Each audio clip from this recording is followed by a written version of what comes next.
అసలు మీ ఆడవాళ్ళకి atom bomb అంటే ఏంటో తెలుసా? వంకాయ బాంబు ఒత్తో వెలిగించి విసరడం అంటే ఏంటో తెలుసా? 10,000 వాళ్ళకి 10 ఫీట్ దూరంలో ఎలా ఉండాలో తెలుసా? మీకు లక్ష్మీ బాంబు తెలుసా?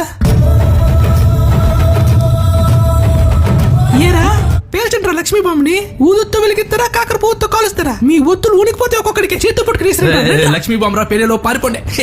రే తాడులు కాల్చడానికి పోతున్నారా తేడాగాళ్ళు?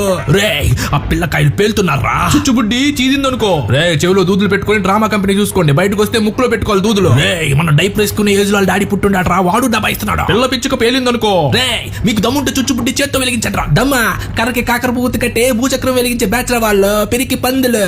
రే సిసింద్రి సింహారెడ్డి సెల్ఫీలు తీసుకొని స్టోరీలో పెట్టుకోవడం కదరా, నీ సరుకు పట్టుకొని స్ట్రీట్ లో చూసుకుందాం నీ పటాకాయలో నా పటాకాయలో.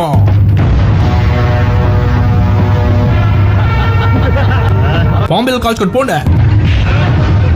మాకు 10 ఏళ్లున్నప్పుడే పాకెట్ మనీతో గన్ పౌడర్ కొనుక్కొని కిల్లి బాంబులు కట్టిన టాట్రిక్ బాంబులు చుట్టిన మాకు బాంబులు బైకులు చెప్తున్నావురా? పిజ్జాలు తిని పెంచిన మీ పిక్కలకున్న పౌరుషం ఎంత? బర్గర్లు తిని పెంచిన మీ బాడీకున్న రొమ్ముల రోషం ఎంత? పిల్ల పటాకాయ్ మీ బాంబులకున్న ఒత్తు అగరొత్తు అంటుంటదిరా. మా కాలంలో ఉన్న బాంబులు చూసావంటే ఆ పెసరంతో ఒత్తు చూస్తే పిస్సి పడిపోయింది మీకు. తొడగొట్టి తాటి రేకు బాంబు వేశాననుకో మీ తరతరాలు తడుపుకుంటాయిరా.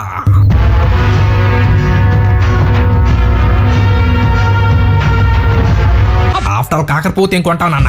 ఆఫ్టర్ ఆల్ కాకరపోతా ఆఫ్టర్ ఆల్ కాదు సార్. భారతదేశంలో బొడ్డోడ్ నుంచి బొడ్డ అయ్యేంత వరకు భయం లేకుండా కాల్చే ఒత్తులు సార్. చుచ్చుబుడ్లని, విష్ణు చక్రాలని, భూచక్రాలని, పాంబిల్లని, తారాజోవులని, 10,000 వాలాలని, రాకెట్లని ఇలా ఎన్నో వెలుగులకి కారణమవుతుంది సార్ మా కాకర పువ్వొత్తు. దీపానికి ఒత్తెలుగో దీపావళికి కాకర పువ్వొత్తు సార్. దయచేసి డబ్బా కొనుక్కోండి.